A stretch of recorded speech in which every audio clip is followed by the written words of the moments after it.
Consumer equilibrium वो situation है जहां पे कंज्यूमर है खुश, satisfied with his given income and prices, यानी अपने बजट को देखते हुए जिस लेवल पर या जिस आउटपुट पर बंदा खुश, सेटिस्फाइड है, उसे हम कंज्यूमर इक्विलिब्रियम कहते हैं।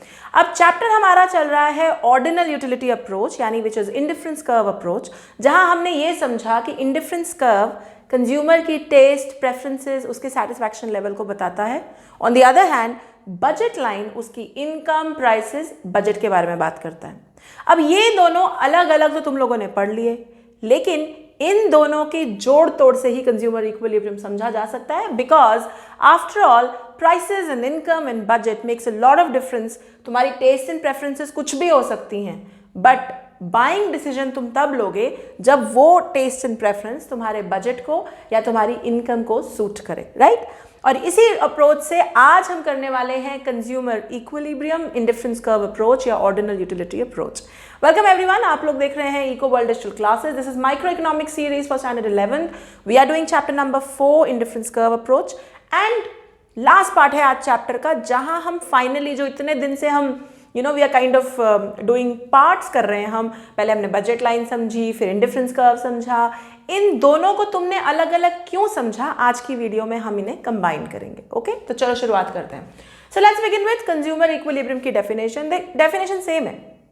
गिवन प्राइसेस, गिवन बजट और गिवन मनी इनकम में तुम मैक्सिमम पॉसिबल तुम्हें सेटिस्फैक्शन किस लेवल ऑफ आउटपुट पे हो सकती है, उससे कंज्यूमर इक्विलिब्रियम कहा जाता है। फाइन। कंज्यूमर इक्विलिब्रियम तुम ऐसा समझ लो, तुमने 3 चीजें खरीदी जो तुम्हारे बजट को भी सूट करती हैं, तुम्हारी सेटिस्फैक्शन को भी मैच कर रही है, तुम्हारी टेस्ट एंड प्रेफरेंसेस को भी मैच कर रही है। 3 चीजें खरीद के तुम मैक्सिमम सेटिस्फैक्शन तुम्हें मिली, तुम बहुत खुश, and now you don't want to buy any further. ये कंज्यूमर इक्विलिब्रियम है। ठीक। Now conditions. अब कंडीशंस का फंडा क्या होता है? सी फॉर एग्जाम्पल, तुमने कहा कि मैम मुझे ना बहुत अच्छे मार्क्स चाहिए। अब अच्छे मार्क्स क्या है भाई? तुम्हारे अच्छे मार्क्स 70 भी हो सकते हैं, मेरे अच्छे मार्क्स 90 हो सकते हैं, तो हो गया ना क्लैश। तो चलो, मैंने तुम्हारे लिए कंडीशन रख दी। मैंने कहा मैं अच्छे मार्क्स तब समझूंगी जब तुम 90 क्रॉस करोगे। That's my condition. सो जब तुम वो कंडीशन सेटिस्फाई करोगे तो ही तुम्हारे अच्छे मार्क्स आए हैं, ये माना जाएगा। बस कंडीशन का मतलब यही होता है। कंडीशन कंज्यूमर इक्विलिब्रियम में इसलिए लगाते हैं क्योंकि भाई तुम कल को हजारों लोगों का ये समझने की कोशिश करोगे कि बंदा खुश है कि नहीं, इक्विलिब्रियम में है कि नहीं, तो कैसे पता करोगे? कंडीशंस को देख के। जिस जिस जगह पे कंडीशंस मैच हो जाएंगी वहां पे हम कहेंगे बंदा इज इन इक्विलिब्रियम, कंज्यूमर खुश है, इक्विलिब्रियम में है। तो अब ये कंडीशंस क्या है? पहली condition, IC must be convex to origin. देखो, IC is convex to origin में हमने जब प्रॉपर्टीज पढ़ी आईसी की, तब हमने समझा था कि आईसी की जो शेप है वो कन्वेक्स टू ओरिजिन है, ये कन्वेक्स है। ठीक है। अब ये समझते हैं आईसी की शेप कन्वेक्स टू ओरिजिन क्यों होती है। ये हम पहले भी पढ़ चुके हैं, बट चलो फिर से रिपीट करते हैं। आईसी की शेप कन्वेक्स टू ओरिजिन होती है डिमिनिशिंग एमआरएस की वजह से, यानी गिरते हुए मार्जिनल रेट ऑफ सब्स्टिट्यूशन की वजह से। अब ये मार्जिनल रेट ऑफ सब्स्टिट्यूशन क्या है, पूरी एक वीडियो की थी मैंने इस पर, बट एक क्विक रन थ्रू मारती हूँ। मार्जिनल रेट ऑफ सब्स्टिट्यूशन वो रेट है जिसपे कोई भी कंज्यूमर एक कमोडिटी को खरीदने के लिए दूसरी कमोडिटी को सैक्रिफाइस कर रहा है। फंडा क्या लगता है? जैसे जैसे कंज्यूमर एप्पल्स या एक्स कमोडिटी को खरीदता जा रहा है, उसकी मार्जिनल यूटिलिटी घटती जा रही है, तो वो बनानास या वाई को लेस एंड लेस सैक्रिफाइस करना चाहता है। As a result of it MRS कैसे निकलता है? Change of Y which is bananas in our case and change of A से हमें रेट निकल कर आता है। वो रेट घटता हुआ होना चाहिए। जैसे हमने जब पिछली वीडियो की थी तो हमारा वो रेट निकल कर आया था 5 4 3 2 1। अब 5 4 3 2 1 का क्या मतलब हुआ? इसका सीधा मतलब हुआ कि एमआरएस घट रही है। और एमआरएस क्यों घटती है? क्योंकि डिमिनिशिंग मार्जिनल यूटिलिटी का लॉ कहीं पर एप्लीकेबल है। कहां पर? हम कह रहे हैं बंदा एप्पल्स खरीदता जा रहा है, तो वो एप्पल से उसकी मार्जिनल यूटिलिटी कम हो रही है, अकता जा रहा है एप्पल्स खरीदता हुआ, इसीलिए, सिर्फ इसीलिए वो बनानास को कम सैक्रिफाइस करना चाहता है। करेक्ट? तो एमआरएस घटने का मतलब ही ये हुआ कि marginal utility, diminishing marginal utility का लॉ चल रहा है। और क्योंकि एमआरएस डिमिनिशिंग होती है, जब हम उसकी प्लॉटिंग करते हैं ना, उस प्लॉटिंग में ये शेप कन्वेक्स निकल कर आती है। अगर ये कनकेव हो, कनकेव क्या है? उल्टी। Let me show you. अगर ये कनकेव हो ऐसी, तो तुम इसका मतलब समझते हो? इसका मतलब कि MRS बढ़ रही है, मार्जिनल रेट ऑफ सब्स्टिट्यूशन बढ़ रही है, यानी एक कमोडिटी का भी यूनिट बढ़ रहा है और जो दूसरी कमोडिटी है उसके भी यूनिट बढ़ते चले जा रहे हैं। अब ये कैसे पॉसिबल है? क्योंकि अगर एक कमोडिटी के भी यूनिट तुम बढ़ाते जा रहे हो, दूसरी कमोडिटी के भी यूनिट बढ़ाते जा रहे हो, इसका मतलब तुम्हारी दोनों से मार्जिनल यूटिलिटी बढ़ती जा रही है, यानी दोनों को कंज्यूम कर करके तुम अक नहीं रहे हो, तुम तो और खुश हो रहे हो।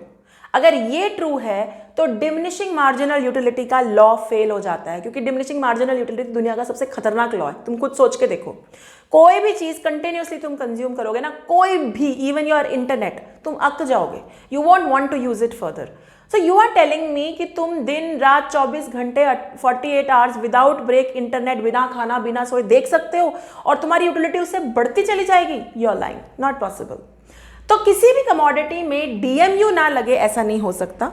और लॉजिक बहुत सिंपल है, concave IC convex to origin है डिमिनिशिंग MRS की वजह से।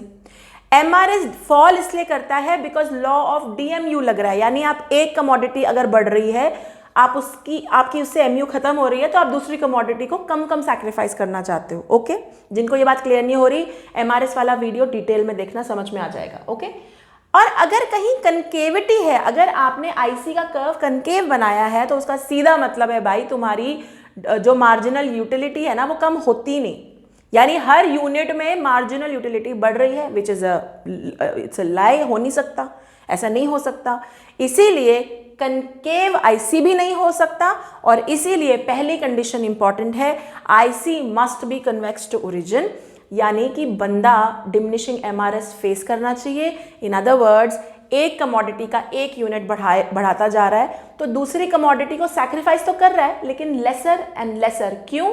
क्योंकि the core is diminishing marginal utility का लॉ। समझ में आ गया? तो पहला law, IC must be convex, पहली condition IC must be convex to origin. इसमें डिमिनिशिंग MRS का आना बहुत जरूरी है, ये चीज मेंशन करना बहुत जरूरी है, वरना मार्क्स कट जाएंगे। Clear? Great. Now let's talk about second condition. Budget line must be tangent to IC. Tangency मतलब टकराने चाहिए आपस में।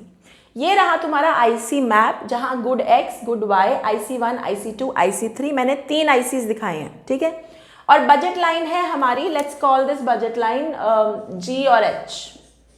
GH हमारी बजट लाइन है। अब तुम देख रहे हो 3 मेरी टेस्ट एंड प्रेफरेंसेस, IC3 पे मेरी सेटिस्फैक्शन हाईएस्ट है, हम डिस्कस कर चुके हैं प्रॉपर्टीज में, IC1 पे लोएस्ट है। तो ऐसा समझ लो IC3 रोल्स रॉयस है, मुझे खरीदनी है, टेस्ट एंड प्रेफरेंसेस, मेरा बड़ा मन कर रहा है IC3 खरीद लूँ, बट भैया जेब में पैसे नहीं है इतने कि रोल्स रॉयस खरीद लूँ। तो ये मेरा IC3 denotes my budget constraint, क्योंकि ये रहा मेरा बजट लाइन, ये लाइन मेरा बजट इनकम प्राइसेस इंडिकेट करती है। इससे बाहर जो भी है ये नॉन अटेनेबल कॉम्बिनेशन है, बजट कंस्ट्रेंट है, यानी ये मेरे बजट में नहीं है। जैसा कि मैंने कहा रोल्स रॉयस है, मेरी टेस्ट एंड प्रेफरेंस है, बट अपने बजट में है नहीं, ठीक है। अब आओ IC2 पर और IC1 पर। बिटवीन IC2 एंड IC1 मेरी सेटिस्फैक्शन हाई कहाँ है? IC2 पे। क्यों? Higher IC shows higher satisfaction. क्यों? मोनोटॉनिक प्रेफरेंसेस की वजह से, प्रॉपर्टीज में डिस्कस कर चुके हैं, ठीक है।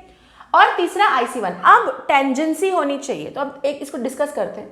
बजट लाइन GH की tangency happens at 3 points with IC1 and IC2। IC2 पे टेंजेंसी है पॉइंट E पे, IC1 पे टेंजेंसी है A और B पर। लेकिन मैं कह रही हूं कि सिर्फ E पे इक्विलिब्रियम है, A और B पे इक्विलिब्रियम नहीं है। सो equilibrium point is point E on IC2, disequilibrium points a point F तो नहीं था ये, sorry, A and B on IC1, A and B points on IC1। क्यों भला? Let's discuss this. टेंजेंसी होनी चाहिए, टेंजेंसी 3 जगह पर हो रही है, लेकिन A और B की टेंजेंसी हो रही है IC1 पर। अब मेरे बजट में तुम ऐसे समझो, मेरे बजट में माइक्रा भी है और let's say any other car, some higher order car, वो भी है। मेरे बजट में मैं 10 लाख की गाड़ी भी खरीद सकती हूँ, मैं 6 लाख की गाड़ी भी खरीद सकती हूँ, है ना। लेकिन जब मेरे बजट में 10 लाख की गाड़ी है, तो मुझे हायर सेटिस्फैक्शन किस गाड़ी से मिलेगी? 10 लाख की कि 6 लाख से? If I can buy a better version, a better car, मैं सस्ती गाड़ी या better not so better version क्यों खरीदूंगी? नहीं खरीदूंगी ना। तो मैं बेटर वर्जन खरीदूंगी जो मेरे बजट में भी है और जो मेरी सेटिस्फैक्शन को भी मैच करता है। बस यही लॉजिक इधर भी है। मैं पॉइंट ए और बी पे इक्विलिब्रियम में कैसे हो सकती हूं? जब वो लोअर आईसी पर है। लोअर आईसी का मतलब लोअर सेटिस्फैक्शन। तो how can I be happiest and maximum satisfied जब मैं लोअर सेटिस्फैक्शन लेवल पर हूं? नहीं हो सकती। इसीलिए इक्विलिब्रियम पॉइंट ई पर बनेगा, because point E is on IC2। IC2 दिखाता है हायर सेटिस्फैक्शन। तो वही फंडा जो मैं समझा रही हूँ, 10 लाख की गाड़ी भी मेरे बजट में, 6 लाख की गाड़ी भी मेरे बजट में। तो भाई मैं 6 लाख की काय को लूँ? अगर मैं 10 लाख की ले सकती हूँ, इट्स अ बेटर वर्जन, तो मैं 10 लाख की गाड़ी खरीद के I will be happy and satisfied. वही लॉजिक यहाँ पर है। ई पॉइंट इज IC2 पर, higher IC shows higher satisfaction, so I am more satisfied here. तो ये चलेगा। A और B disequilibrium, sorry, हाँ, A and B are disequilibrium points because they are on lower IC curve and hence they don't show major equilibrium. They are disequilibrium points. Clear? समझ में आ गया? Okay. तो फंडा क्या है भाई? चीज हायर सेटिस्फैक्शन पे होनी चाहिए तुम्हारी, लेकिन बजट के अंदर। जो बजट से बाहर है उसको तो भूल जाओ। बजट के अंदर जो मैक्सिमम पॉसिबल सेटिस्फैक्शन वाली चीज होगी, वहां पे तुम कंज्यूमर इक्विलिब्रियम में होगे। Okay, great, good. Last one, slope of indifference curve should be equal to slope of budget line. कहने का मतलब MRS, स्लोप ऑफ IC दिखती है MRS ऑफ XY से, and slope of budget line दिखती है PX बाय PY से, minus लगता है। ठीक है, ऐसा क्यों है वो डिस्कस करेंगे, बट फिलहाल के लिए अब फंडा क्या है? फंडा ये है, MRS of X for Y means कि कौन सी रेट पे कंज्यूमर X को सब्सटीट्यूट करके X को लेना चाहेगा Y को सब्सटीट्यूट करके, मतलब Y छोड़ता जाएगा, X को लेता जाएगा, किस रेट पे, उसे बोलते हैं MRS। ठीक। PX बाय PY मतलब प्राइस रेशियो क्या चल रहा है दोनों कमोडिटीज का। आफ्टर ऑल जब तुम्हें एक कमोडिटी खरीदनी है और एक कमोडिटी छोड़नी है, तो प्राइस का भी सीन होगा, वहां पर प्राइस भी देखोगे, है कि नहीं? तो जो रेशियो ऑफ प्राइसेस है वो स्लोप ऑफ बजट लाइन है। क्यों? क्योंकि बजट लाइन की जो शेप है वो प्राइसेस के बेसिस पे बनती है, इसीलिए स्लोप ऑफ बजट लाइन है PX बाय PY, और स्लोप ऑफ IC हम डिस्कस कर ही चुके हैं, MRS की होती है, MRS की वजह से होती है। जहां पे ये दोनों इक्वल हो जाए वहां पे कंज्यूमर इक्विलिब्रियम में है, मतलब ओके। सो जिस रेट पे कंज्यूमर सब्स्टिट्यूट करना चाहता है, is willing to substitute X for Y, sorry Y for X, कि X खरीदना चाहता है, Y छोड़ना चाहता है, जिस रेट पे, जब वो रेट मार्केट रेट से या मार्केट प्राइसेस से इक्वल हो जाए, तब कंज्यूमर इक्विलिब्रियम है। यानी मैं चाहता हूं कि मैं 2 एप्पल्स छोड़ूं, 2 बनानास छोड़ूं और 1 एप्पल खरीद लूं। जब ठीक यही चीज 2 रुपए के बनानास हो जाए और 1 रुपए का एप्पल हो जाए, तो इक्वालिटी बैठ जाएगी, and then the consumer will be in equilibrium. कहने का मतलब जो मैं करना चाहता हूं, जो मैं चेंज करना चाहता हूं, जब उसको मार्केट प्राइस से सपोर्ट करते हैं, जब प्राइस भी उससे मैच कर जाते हैं, तब मैं इक्विलिब्रियम में हूं। ओके। अब फंडा क्या है? There can be 2 situations. हो सकता है आप इक्विलिब्रियम में ना हो, फिर क्या होगा? या तो MRS XY is greater than PX by PY, या MRS XY is less than PX by PY। Let's understand what is this. MRS XY is greater than PX PY का सीधा मतलब है कंज्यूमर X को पसंद करता है, Y को पसंद नहीं करता, तो he wants to buy more of X and sacrifice Y. Since he likes more of X, he is willing to pay more for it. वो उसको X पसंद है तो वो X, मुझे एप्पल्स अच्छे लगते हैं तो मैं एप्पल्स के लिए ज़्यादा पैसा देने को रेडी हूँ। This is what it means. But फंडा क्या है? मार्केट रेट जो है वो कम है। मतलब मार्केट रेट में क्या सीन चल रहा है? Look at this, market rate का क्या सीन है? सो लेट्स से एप्पल्स 50 रुपए के हैं, बनानाज 40 रुपए के हैं। I really like apples, so I am willing to pay even 60 rupees for apples. मुझे 60 रुपये भी चलेगा एप्पल्स के लिए, एप्पल्स ला दो, पसंद है।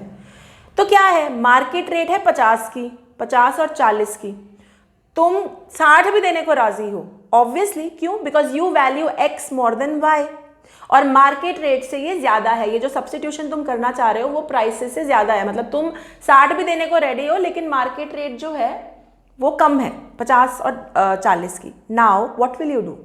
तुम्हें तो एप्पल्स पसंद है, सस्ते भी मिल रहे हैं, तो तुम खरीदते जाओगे apples, right? You will start buying X because you really like them, apples पसंद है तो खरीदते जाओगे। कब तक करोगे ऐसा? कभी ना कभी तो डिमिनिशिंग मार्जिनल यूटिलिटी का लॉ लगेगा।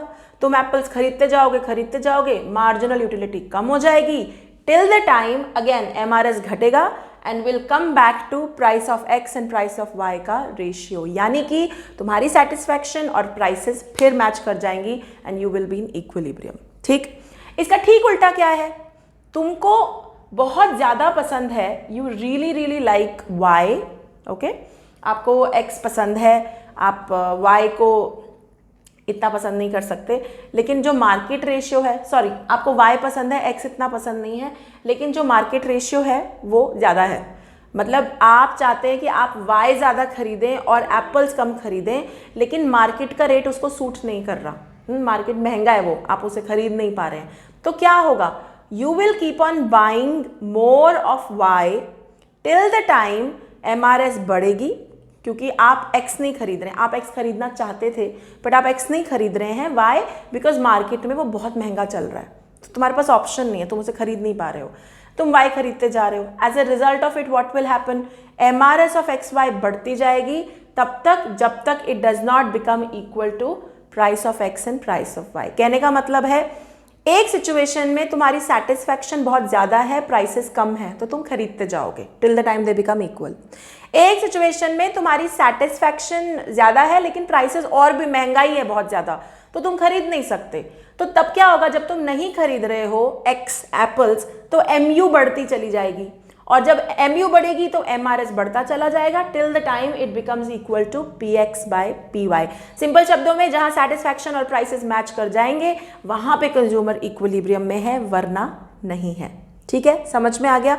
तो 3 कंडीशंस, कन्वेक्स होना चाहिए यानी डिमिनिशिंग MRS होना चाहिए, यानी लॉ ऑफ DMU लगना चाहिए, तभी हम इक्विलिब्रियम की बात कर सकते हैं। बजट लाइन और IC जहां मिलेंगे, जहां तुम्हारे सेटिस्फैक्शन प्रेफरेंसेस तुम्हारे बजट को सूट करेंगी, वहां इक्विलिब्रियम में, और जहां जिस रेट पे तुम सब्स्टिट्यूट करना चाहते हो वो रेट मार्केट रेट यानी प्राइसेस को मैच करे, तभी तुम इक्विलिब्रियम में हो, वरना या तो तुम कोई कमोडिटी कम खरीदोगे या तुम कोई कमोडिटी ज़्यादा खरीदोगे। ठीक है, I hope the concept of consumer equilibrium is clear. अगर आप लोग मुझे यूट्यूब पे देख रहे हैं तो like, share, subscribe and comment करना बिल्कुल मत भूलिएगा। Till then take care, bye bye.